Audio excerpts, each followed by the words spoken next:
The following is a Comfortably Zoned Radio Network production. Thank you, Tally Olson. I am back. You are comfortably zoned with me, the Zig Zag Man, in Alameda, California, right across the bay from San Francisco, across the moat from Oakland. And as my audience knows, I speak to some of the most interesting people on the planet. Today is no exception. It's kind of Jackson Heights, New York Day. And my guests are Marty Rose. How are you? Very good, Ralph. Thanks. How are you doing tonight? I'm doing great. Steve Cutler, nicknamed the Oob when he was 10 years old.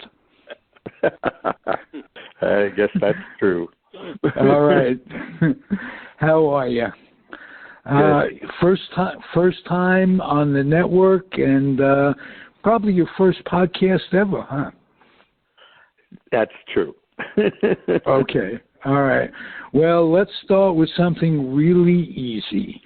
We'll talk, because we want to talk about our mutual friend who, the three of us, Marty, Steve, and I, in different stages of our life, were incredibly close with Lenny Rosenblum, who we found out last year definitively is no longer with us. And he is a lot of things to a lot of people, but he is one of the most interesting people on the face, or was one of the most interesting people on the face of the planet.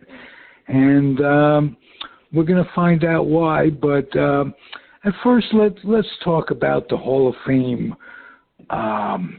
recent Hall of Fame elections. And I'm going to start with you, Mert. Your favorite, of course, Gil Hodges. No question. No, and mine too. He had to get in. Almost too easy for a Met fan and a New York fan, and specifically a Dodger fan, Mert. You had to be thrilled. Yeah, well, I think the reason that, even though his statistics warrant him being in, I think the reason he was never put in early on is because so many other of those Brooklyn guys were in, and right. maybe were, a little bit better than he was statistically. But, after what he did managing, and especially with the Mets, it should have been a no-brainer after a while. And it took 35 years of those votes to finally get him in. But remember that story about the one time that, I think, was it Ted Williams or Roy Campanella could not make it to the vote? Right, and it was Ted Williams who had managed in Washington either before him or after him, and there was a kind of a feud of jealousy there, and he refused to count Campy's vote because Campy he wasn't was there sick. In person. Yeah, right. Right, exactly. You had to be there in person, and he was doing it over the phone, and that's why Williams said, Right, cool. Which was definitely a bunch of crap. Yep. He's very well deserving, if for no other reason than his stats. I mean, take the managing out of it all. There's no rule that says you can't have 5 or 6 players in your era, especially right. When the Dodgers absolutely ruled the National League, exception of 51 and 54. But for years they had great teams. They didn't get over the hump right away, but they were playing the Yankees, for crying out loud. Right. So you got to give them some credit. I think the managerial thing just added added to it. We the 1 year's enough for us. Let's put it that way. And nobody could have gotten them to the World Championship but Gil Hodges. Nobody saw it coming, but he and Grody in spring training, they both agreed that the pitching staff was special, and he saw enough in guys like Swoboda and AG. Hell, we had Ken Boswell playing second. And let's talk for 1 second about not Ken Harrelson, Buddy Harrelson, who was really the glue of that infield. And great little player and great times.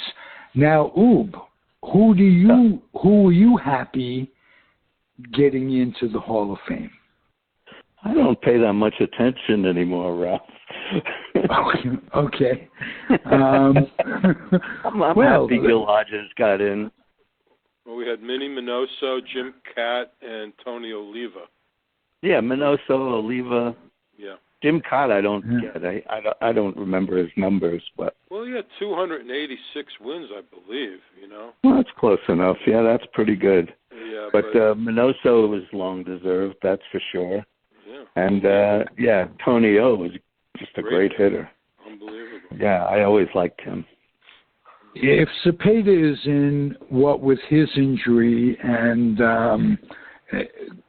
curtailing his career, then Oliva should be in for the same reasons.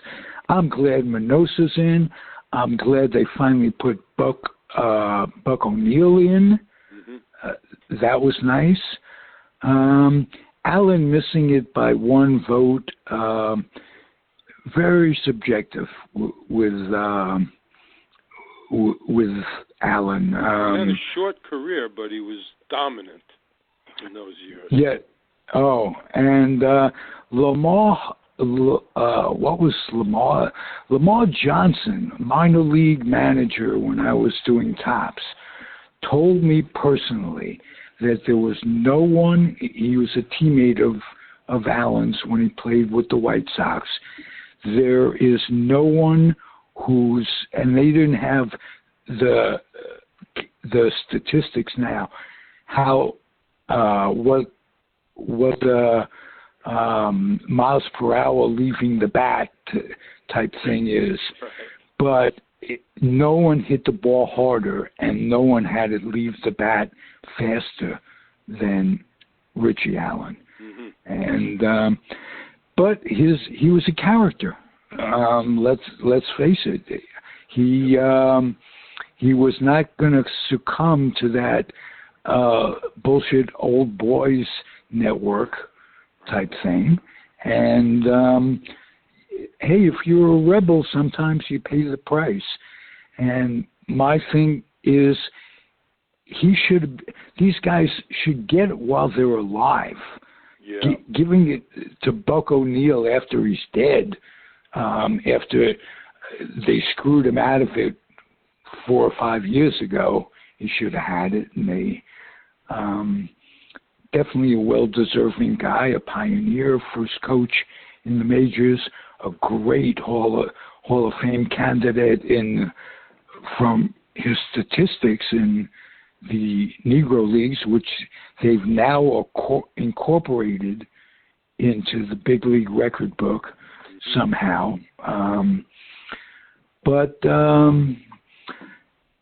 I'm happy Minnie Minoso got in finally. That's nice. So ends it. There's nothing I'm particularly displeased about. Any of you guys think there was a wrong done anywhere along the line with the voting? This year? No, I don't. No. Okay. Oob? I don't really pay much attention anymore to to individual stuff. I root for the Rockies. That's enough to wear anybody down. Well, I'll ask you a question then. Is Walker deserving? Yes. I loved Larry Walker. Okay. I loved watching every minute of his game. Those were the good old days. They were the Blake Street Bombers. With Todd Helton? Todd Helton? No, Todd's not there yet. Galarrago at first base. Okay. And he can hit. He was the cleanup hitter behind Walker. I mean, and they had Vinny Castilla and Dante Bichette. Oh, yes. Dante came from the Angels. And he was awesome here. Quite a hitter. And his kid is playing in the big leagues now, which ages me especially, because Dante was one of the players that I signed with his Topps contract when he was in A-ball somewhere. And to see him have a kid playing in the major leagues, where did the time go for all of us? Well, that's cool. I had seasons tickets back then to the Rock. In the old ballpark. And the new one, that was Mile High Stadium. That was the football field, and then then I also had it at the Rocky Stadium too. But they turned me off. They sent me when I was season's ticket holder, they sent me a letter that they had to give Larry Walker a big raise, so they're raising my ticket price. And that was it. I said, I do budgeting for a living. I'm not doing it as a fan. Goodbye. Right. That's how they worded it, huh? Yeah, they actually called it Walker. As if to blame the player for making the money that the industry required, is commonplace. They weren't paying him an unbelievable amount of money. No. So I can see as a fan with that would turn you off. What turns you off the most about today's game and what's going on, Mert? Well, the length of the games is ridiculous, number one. Yeah. Just the time it takes the pitcher to throw the ball. I don't know if it's more relief pitchers, maybe. I don't know if they're going to put a clock on these guys ever or what. But you watch an old game, and the guys at bat stay in the batter's box the entire at bat. Now they get out every pitch. They step out. They screw around with the gloves. They kick the dirt. They fix their hat. I mean, every pitch. These games should not be taking 3.5 hours. They should not. That's the one thing that gets me. The lack of action for all that time. And the pitching changes have to be crazy making if you think about it. And so they put in the stupid three batter rule. I mean, I don't like that either. Right? They think that's going to shave a couple of minutes off the game. That's ridiculous. I don't like that at all. Yeah. Tough to stay awake in those later innings. Well, that's true. Yeah, really. Hey, let me go to a segue for a minute to the Lenny Rosenblum tribute. Let's call it that. Do you remember when Lenny and I went to Colorado for that All-Star game, old-timers signing event, Oob? And we visited you. I don't remember, Ralph. You got to shake my tree here a little bit. Okay. Who was it that sponsored it? It was a big autograph thing at Mile High Stadium. And I remember I don't remember how we got there because I'm not prone to flying, but Lenny and I guess we did. I guess we flew. And it was an all-star game thing, and we visited you and your family. I wouldn't have had a family back then. Well, but you had a wife. No, I don't think so. No? I might have had my girlfriend who became my wife. Okay. That's well said, and whoever it was, that was well put. But I remember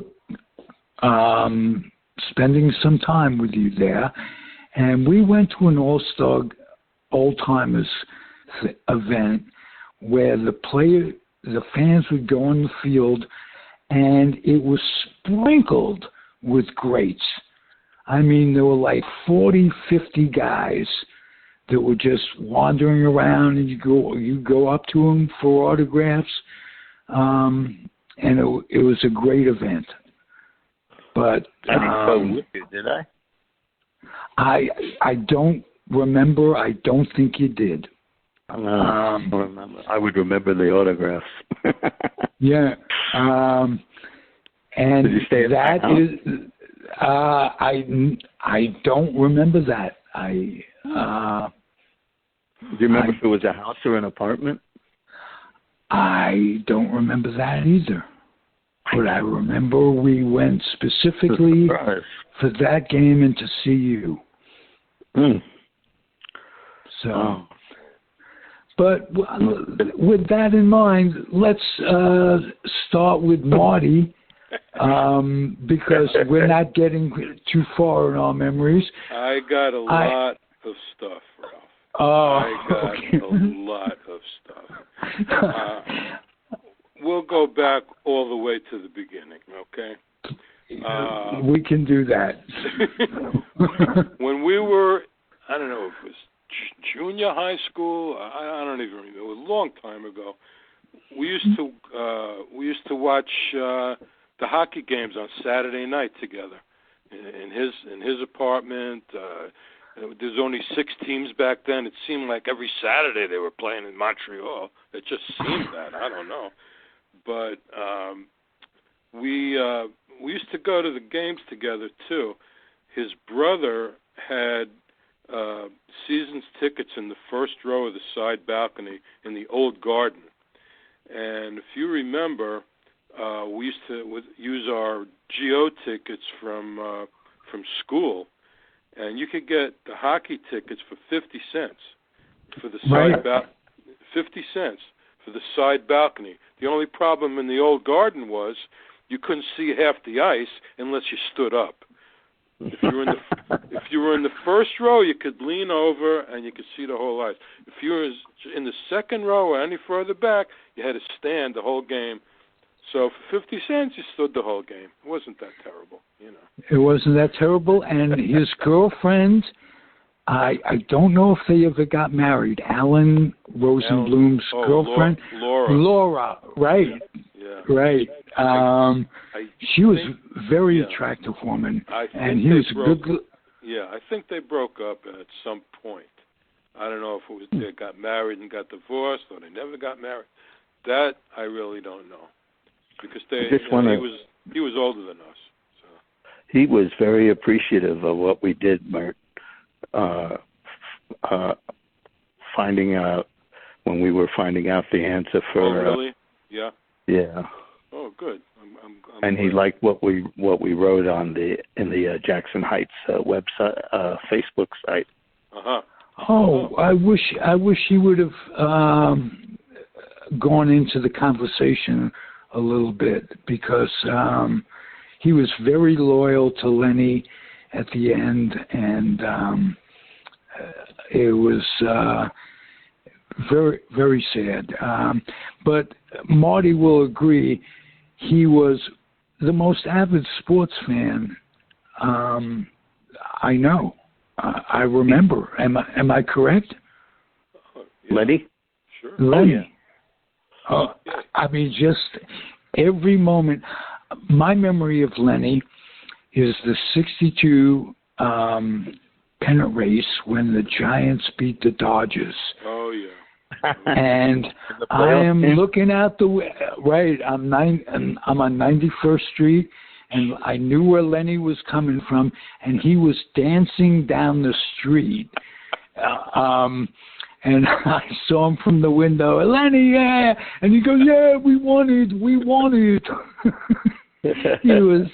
he was just as excited as can be. And another memory is when a giant, I guess it was Gaylord Perry, pitched a no-hitter against the Cardinals, and that was on a Friday night, and the next day it was reversed. The Cardinals pitched a no-hitter, and I can remember him arguing with Alan Satrin, I think it was, about. They had these giant Dodger arguments that were incredible. Oh, yeah. Willie Davis against Willie and Tommy, you could add them all up and they wouldn't be Willie Mays, would say the Bear. Differences in Davises. Right. Can be seen in many ways. But Tommy Willie is not Willie. And Willie is not Mays. Yeah, I picture the Bear with the post open as a sports page in Manny's Luncheonette. Right, and Manny's father would say, "Pop," he'd go, "The magazines are for reading, are for buying, not for reading."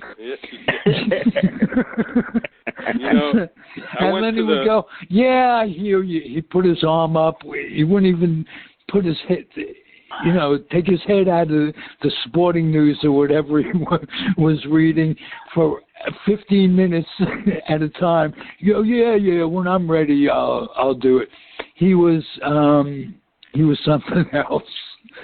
Memorial Day weekend, 1964. Yes, Jim Bunning, was it? We go to a double header. Giants Mets. And first game, I think it went 10 innings. No, Bunning was Father's Day. Yeah, that was a different time. But I'm telling you about this. The second game was the 23-inning game. Yeah, I was there. You were there too? Yeah, oh, man. I got in a lot of trouble. I mean, we got there like 11 o'clock in the morning to watch batting practice, and we didn't leave till 11 o'clock at night. It was unbelievable. Right. I remember that the guys who had been taken out of the game earlier, the players, were sitting in the stands, dressed behind the dugout. It was. But the big thing there, I wanted to go home. It was getting late. We had school the next day. It's the 14th inning of the second game. And I'm saying to Lenny, shouldn't we go home by now? We got to stay. 14th inning. The first two guys get on. Giants got two on, nobody out. I said, finally. Watch this. Line drive to McMillan, steps on second, throws the first, triple play. And that was in the 14th inning. And then we stayed for 9 more innings after that. Oh, my holy God. Shit. What a day that was. Reminds me of when you and I, Mert, went to a New York Knicks, Philadelphia Warrior triple overtime. Yes. We were 13 years old, and it was 1959. Alone in the city, our parents, I don't know what they were thinking. If you think, but it was a different time. It was different. But there's no cell phones. You couldn't call. No. Must have been 11 o'clock, 11:30, 12 when we got home. But that was one of the great games of all time. Oh, yeah. But So I got more stuff, Ralph. If you want to hear more stuff. I've been dying for this episode for a long time. All right, pour it on me. Okay. First of all, Lenny was not the greatest student in Spanish. As a matter of fact, his teacher, Miss Campbell, once said to him, Rosenblum, you have a one-track mind, and for my money, you're off the track. She said that. That's a great line. That's a great line. So he doesn't know any Spanish, right?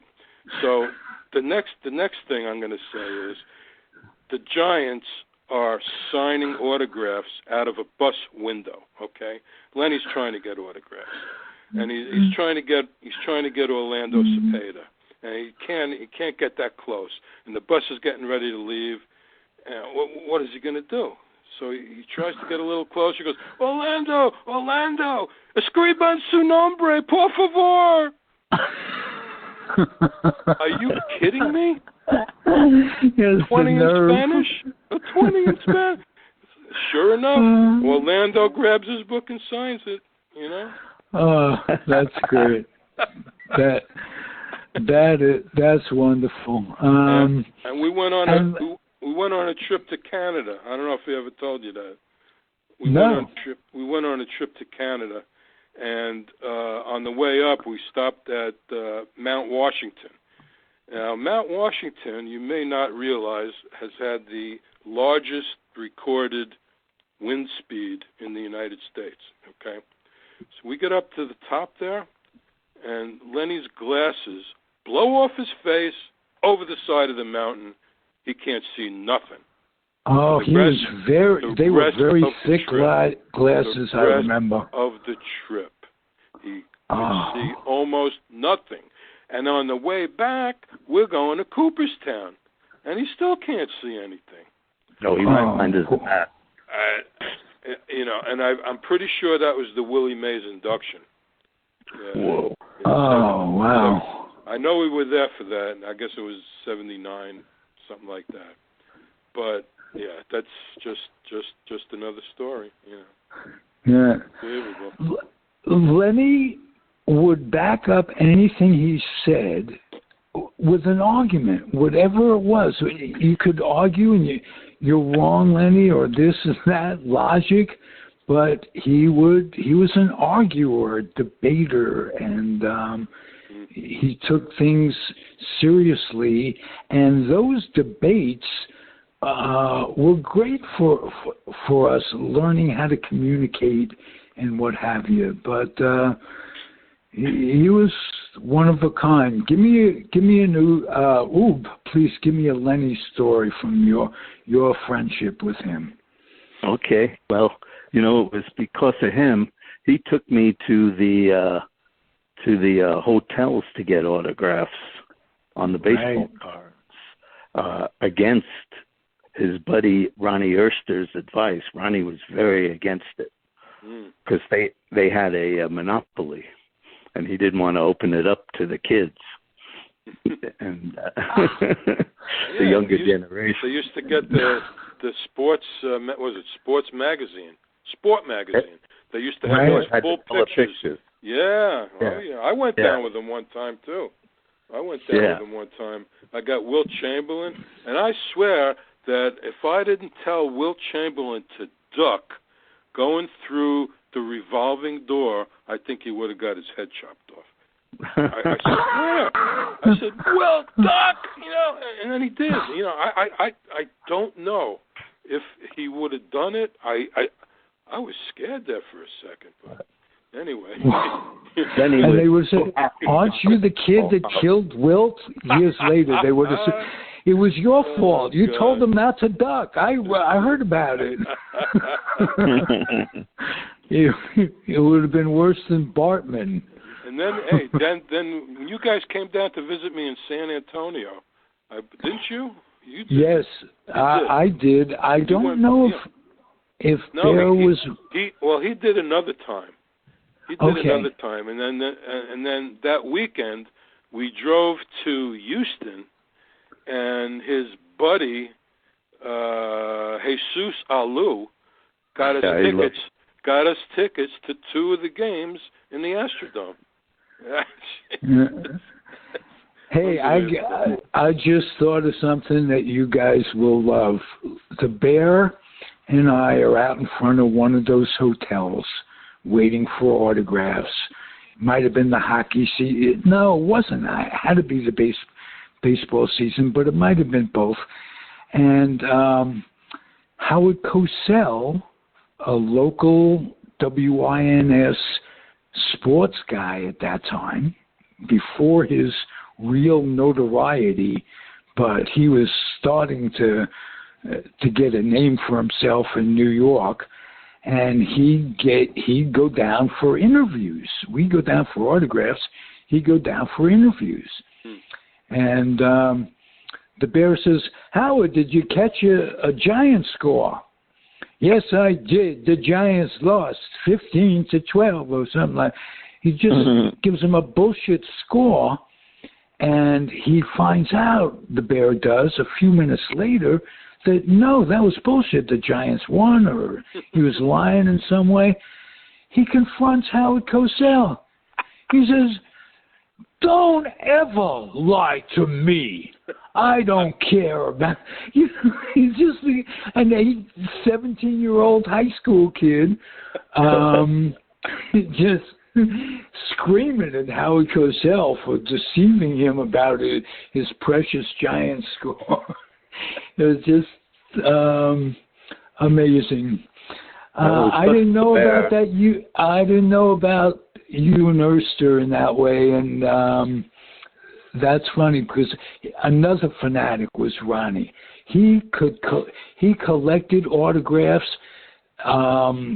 Later on, when he was a limo driver, a cab driver first, he always kept a book in the cab with him. And listen, by this time an adult, and so it's something that I can identify with. Walter Middies, that's what we are. That's what we were. Just looking for something to relate, to learn about the inside game, about the personalities of the players. I went down for autographs with Lenny. A guy named Ron Nishwitz signs his autograph to us. And yes, he was with Detroit. And he writes a little novelette on the autograph to Lenny. "Best wishes, good luck to a great young man who was nice enough to ask for my autograph," and stuff. And he wrote, it turns out he wrote it on every autograph. "May God bless you. Hope you do well in school." And Lenny goes, "I just want your autograph so I could go on to other players. I don't need a composition." Do you guys remember Lenny in a softball game, playing softball? This is what he used to crack me up because, see if you remember this, when he'd step up to the plate, he would emulate Willie Mays to the nth degree, kicking the dirt with his right foot. He'd kick cement with his right foot when we played in the schoolyard. He was hilarious coming up. And okay, I remember this. I remember a softball story that I'd like to forget, and I'll bet you would too, Mert. Which one's that? When you got hit in the face with the fucking bat. Oh my God! Yeah, that was in the PS 149. Right. Yeah.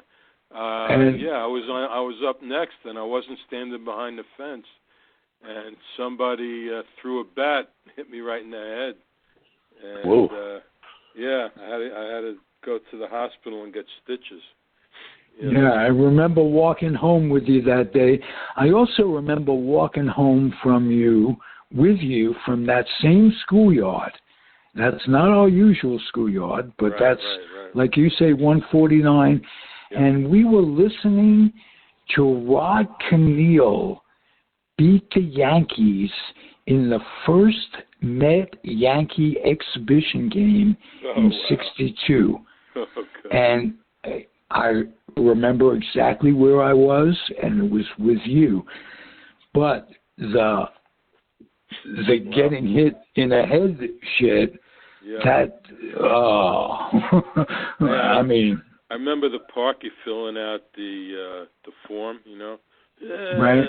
How do you spell gash? Oh God. You know.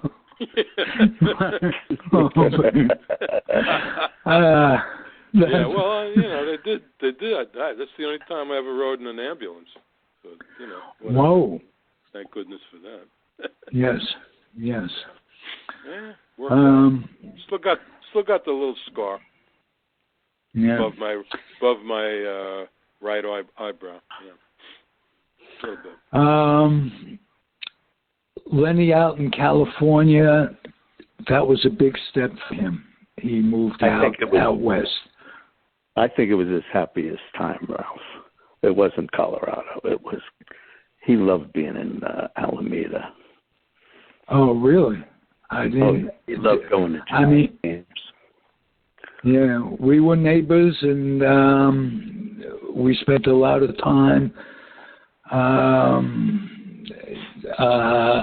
Lenny became very political.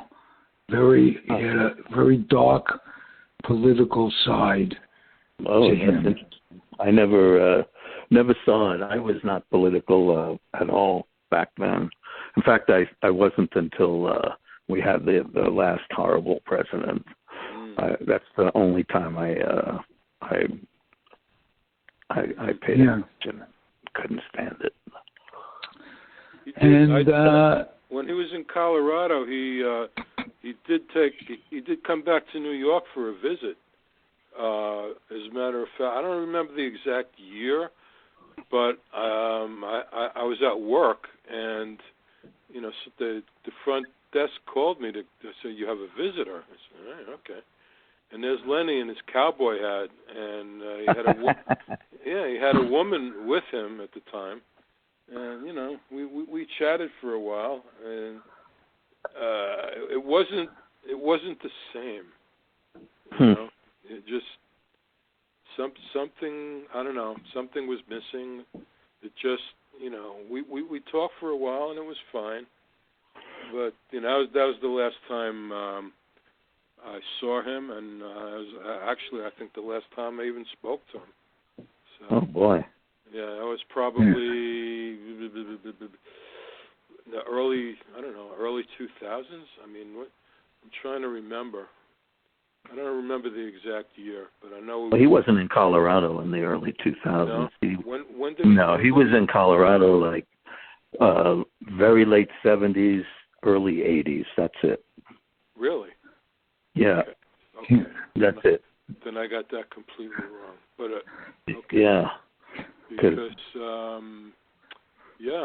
because I know, you know, I worked in 50 Rock, and that's where it was, and then the whole company moved elsewhere. But okay. So it was way back then. Could have been a little later.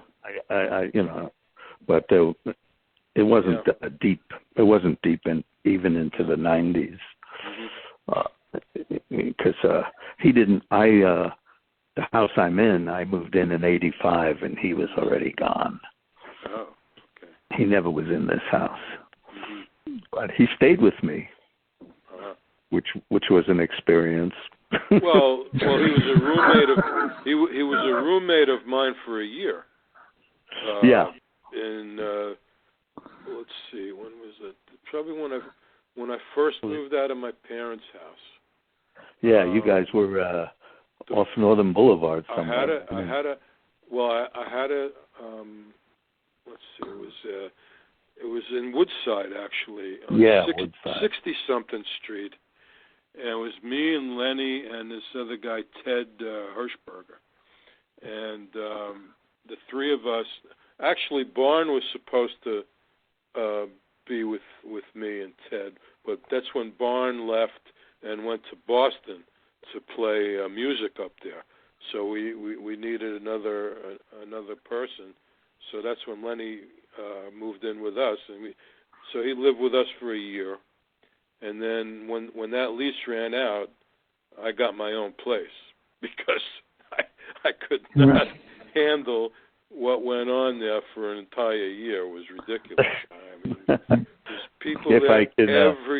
people there every night. So guys, my brother and whoever was driving cabs, they would just stop in, play some cards with us, smoke a couple of J's or something, and go back out to the cab. I mean, almost every night. It was insane. I'm sure I was guilty of that. But that was also a period where isn't that when Lenny had to go live in his car? That was after that. Yeah. Well, he had a place. He had a place after that he was living by himself, and he was working for an insurance company, and he even had a company car. But that's when he got into the gambling. Yeah. And it was just too easy. There was a place down near Roosevelt Avenue. I forget what street. The sign said Men's Club. And they had places you could go sit down, watch sports on TV.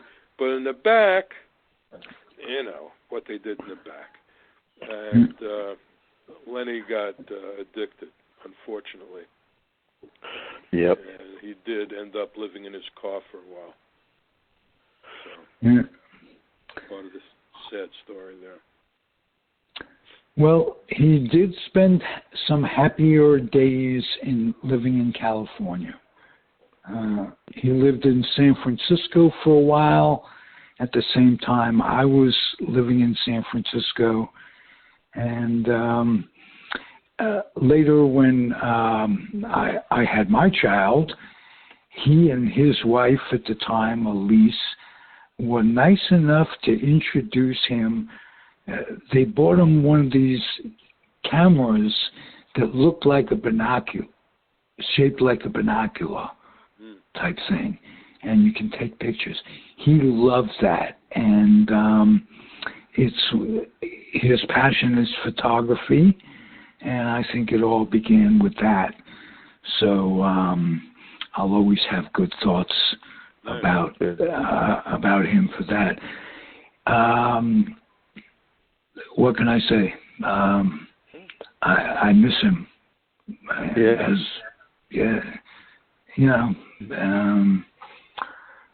was a good friend, and before he went west, most of our other friends in the Heights were all married, just about all of them, and what was left was me and Lenny and Hal Altschuler, and the three of us hung out a lot. We went to bars and we watched sports, and and I'm still friendly with Hal. He's living in Florida for many years, and see him once in a while. And we had some good times together. We did. I have a funny story if you guys got a minute. Sure. It was in Alameda. Well, it was and my family and we came out to visit Elise and the Bear. And Bear and I went to a ball game at night, and we're sitting in a short left field box seats. So about 5 rows up, back, I don't know.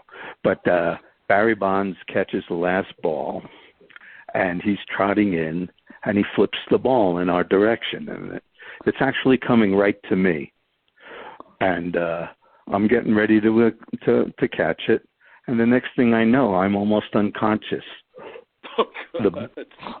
The Bear put his left paw out there and nailed me right in the face. My God. and I went flying backwards. Oh my God! And in true Bear fashion, he dropped the ball.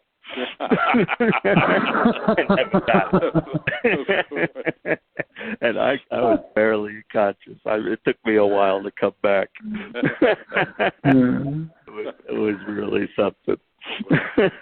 And I almost got mad, and then I just couldn't.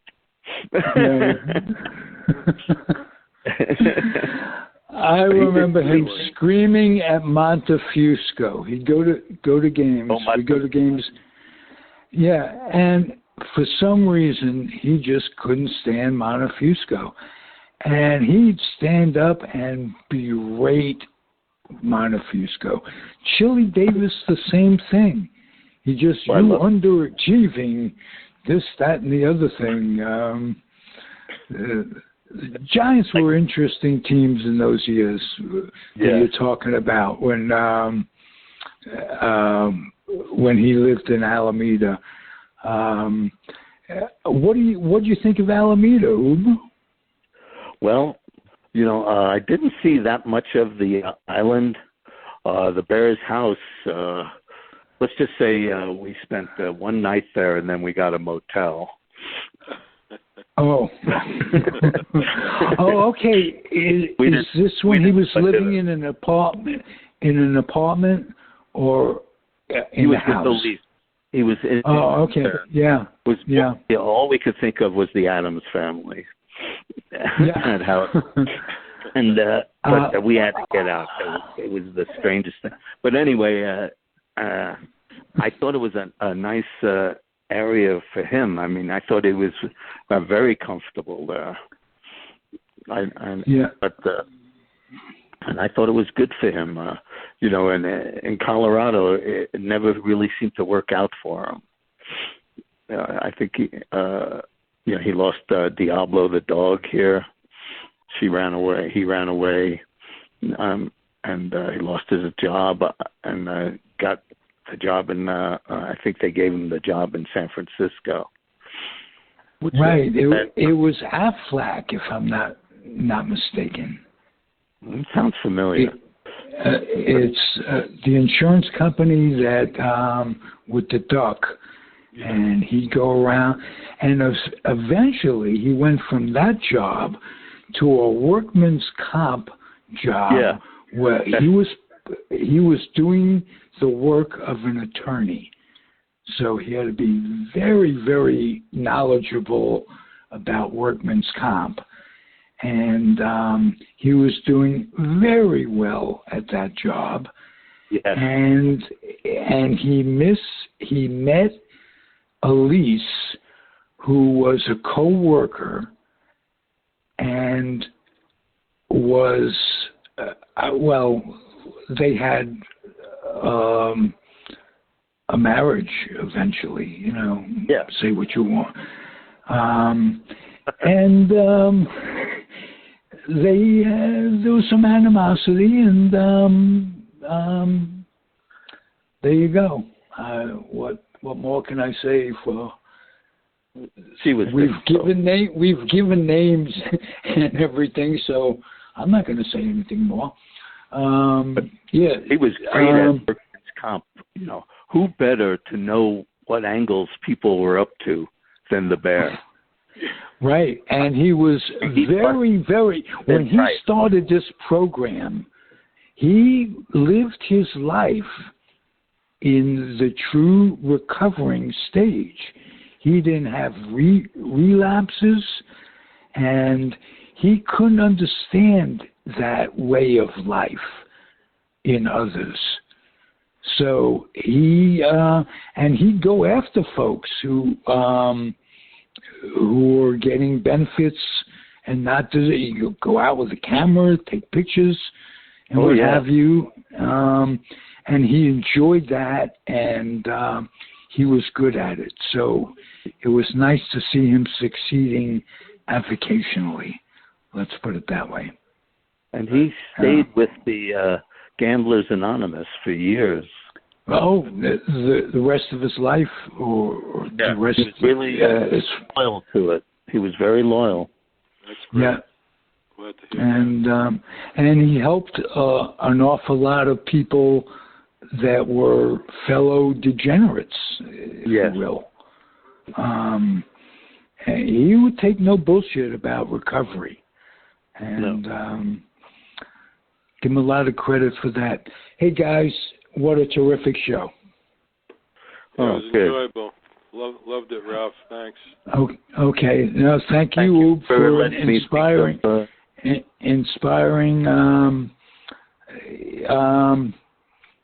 If you're ever in Alameda again, stop by. We'll give you no animosity. How about that? I know that. All right. But you give me, I might not be into anymore. Yeah, well, you never know. Never know. You never know. You never know. Mert, Right. We'll see you again soon. Okay. Best to Peg and the family. Thank you. And to Tally. Love you. And Uber, this has been terrific. 30 years? At least. So, yeah. Wow. More than that, probably. I love Facebook. I mean, it's got its craziness, but where else? From our block, Mert, we got 7, 8, 9 people from our block talking about the way it was. I know. 4 buildings. I know. It's great. That's the only thing that it's really good for, in my opinion. Except a couple of the sports sites that we look at, or keep up with. Yeah. Right. But that pays the price of admission. Never would have gotten close to all these people ever again. As a matter of fact, that's how you and I got back together. Yes, I think. Which one of your daughters? I was thinking about that. Well, my younger daughter, we were at the airport waiting for my older daughter to come back from Syracuse. She was going, to college at Lemoyne up in Syracuse. So my younger daughter and I are waiting for the plane at I guess it was JFK, and it was late. It was delayed. So she says, she's futzing around on Facebook. I don't know. When I was working, I did not get involved. I was on computers all day long. When I got home, I didn't want to know from it. But she says, anybody you want to look up? So I said, yeah, I'd like to look up my old friend Ralph, see if you could find him. And you were very easy to find. Very easy to find. Would you look at a police blotter? All right. Thank God you did, Mert. Thank God you did, Mert. This completes our life. Great. Absolutely. What could you imagine our parents having this and being able to look up their friends and stuff? Wow. It would have been great. But it's great for us, and that's what matters. Yep. Oob, be well, and Mert, you too. Speak to you soon. Yeah, Comfortably Zoned Radio Network. I'm Ralph Tycho, the weak link of it all, and joined today by Marty Rose and Steve Cutler, the Oob. Adios, everybody. Thanks for listening, and happy trails. Good night. Good night. The proceeding has been a Comfortably Zoned network production. You are advised to keep your dreams wet, your humor dry, your children and grandchildren out of military recruiting offices and off the laps of clerics who wear dresses. Thank you for listening, everyone. Happy trails.